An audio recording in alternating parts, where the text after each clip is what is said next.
আসসালামু আলাইকুম ওয়া রাহমাতুল্লাহ। আশা করি আপনারা সকলেই ভালো আছেন। আল্লাহর অশেষ রহমতে আপনাদের সকলের দোয়ায় আমিও অনেক ভালো আছি।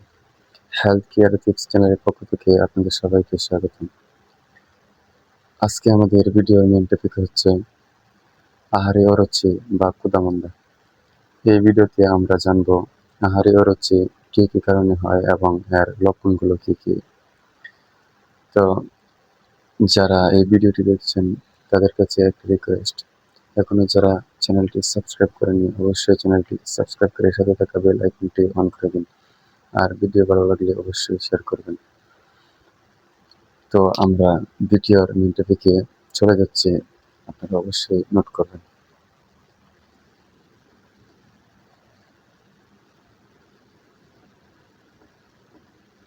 আহারে অরুচি, আহারে অরুচি, এটা তো আমরা সবাই জানি। আহারে অরুচি, ক্ষুধামন্দা, এটা আমরা সকলেই জানি। এটা একটা কমন রোগ। তো এখানে কিছু কারণ আছে এবং কিছু লক্ষণ আছে, এটা আপনাদের মাঝে তুলে ধরবো। আর এবং সাধারণ বেসিক ট্রিটমেন্ট সম্পর্কে একটু ধারণা দেবো আপনাদের। আর আপনারা অবশ্যই ডাক্তারের পরামর্শ ওষুধ সেবন করবেন। ডাক্তারের পরামর্শ ছাড়া কখনো ওষুধ সেবন করবেন না, এটা আপনার কাছে রিকোয়েস্ট। কারণ একই রোগ বিভিন্ন মানুষের ক্ষেত্রে বিভিন্নভাবে বিস্তার করে, কারণ একই রোগ মাত্রা ভিন্ন রকম হয়। ঠিক আছে? কারণ আমার আমার যে রোগ হয়েছে আপনারা যদি সেই রোগ হয়, তার মধ্যে পার্থক্য কি? মাত্রায় পার্থক্য আছে।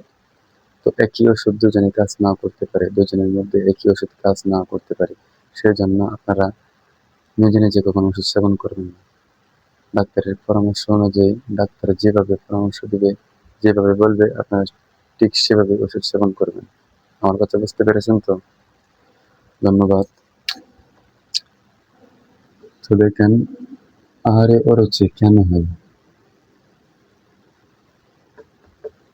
কেন হয়? ১ নম্বর, তীব্র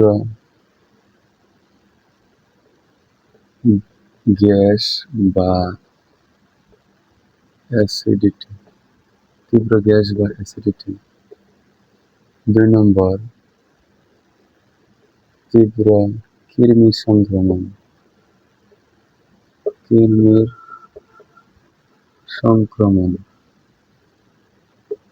৩ নম্বর, জিঙ্ক জিঙ্ক বা ভিটামিন বি এর অভাব, জিঙ্ক বা ভিটামিন বি এর অভাব। ৪ নম্বর, লিভারের দুর্বলতা।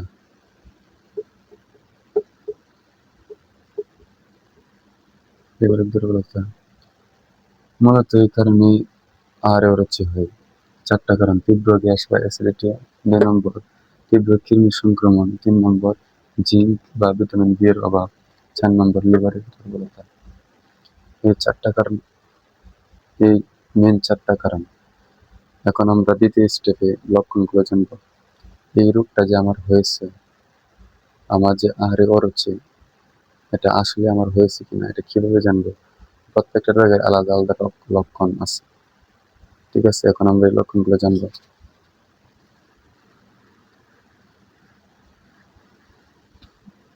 লক্ষণ: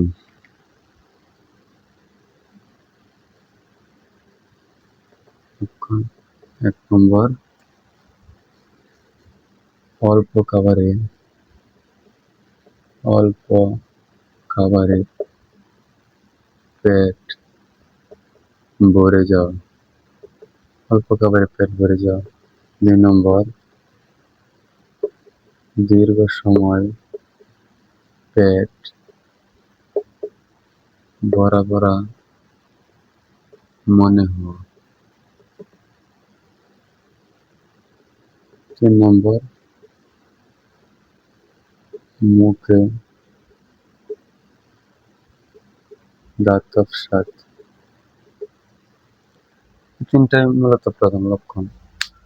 কারো মাঝে যদি আপনারা দেখেন যে অল্প খাবারে পেট ভরে যায়, আবার দীর্ঘ সময় পেট ভরা ভরা মনে হয়, পেট ফুলে থাকে, পেকে থাকে, তাহলে বুঝতে পারবেন যে তার আহারে অরুচি বা তার ক্ষুধা মন্দা।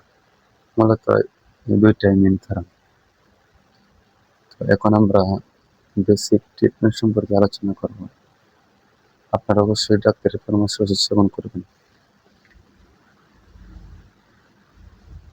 এখানে ডাক্তার যে RX গুলা মূলত দেয়, আমি আপনাদেরকে একটু বেসিক ধারণা দিচ্ছি।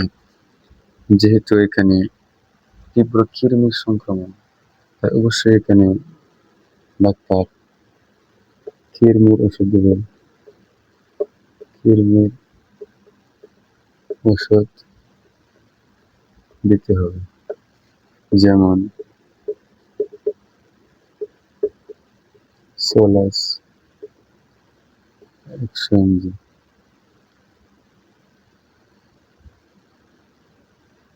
এক যোগ শূন্য যোগ এক।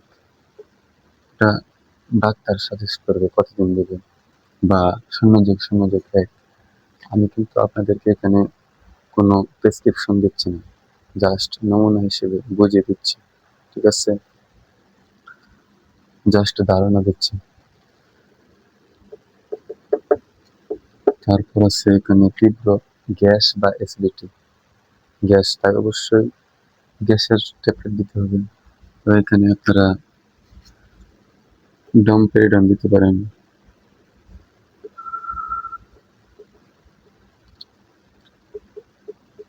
ডমপেরিডন ডমপেরিডন গ্রুপের অনেক ডাক্তাররাই সাজেস্ট করে এগুলো দিলে ভালো, কারণ এটি গ্যাসের ক্ষেত্রে ভালো কাজ করে।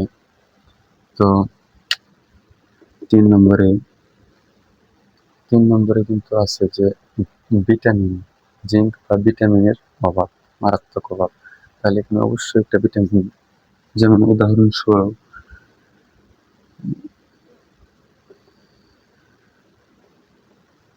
অ্যাপিলিন আছে, কার্মিনা, সিনকারা ইত্যাদি অনেকগুলো আছে। যে কোনো একটা ডাক্তার সাজেস্ট করে এটা আর কি।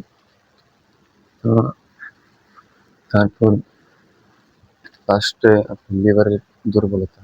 লিভারের ক্ষেত্রে লিভার দুর্বল থাকলে আবার এই সমস্যা হতে পারে। লিভারের ক্ষেত্রে আবার অনেক ডাক্তাররা লিভারের ক্ষেত্রে একটা ওষুধ আছে, আরসোডিওক্সিক্লিক অ্যাসিড।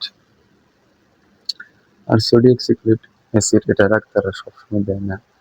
তো আপনাদের রোগ অনুযায়ী ডাক্তার এটা সলিউশন দেবে। তাই আমি আর এদিকে বিস্তারিতভাবে না যাই। তাহলে আপনারা হয়তো এখান এখান থেকে দেখে হয়তো ওষুধ সেবন করতে পারেন। তাতে কিন্তু আপনাদের ক্ষতি হতে পারে। কারণ আমি আপনাদেরকে আগেই বলেছি, একই রোগ মাত্রা ভেদে ভিন্ন ভিন্ন হয়। তাই আপনাদের এখান থেকে এড়িয়ে চলতে হবে।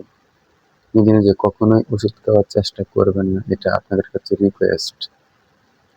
তো ভিডিও ভালো লাগলে অবশ্যই শেয়ার করবেন। তো আজকে আমাদের এটাই মূলত মেন টপিক। তো আগামী ভিডিওতে আরো ভালো কিছু নিয়ে আসবো। সে পর্যন্ত সবাই ভালো থাকবেন, সুস্থ থাকবেন। আল্লাহ হাফেজ।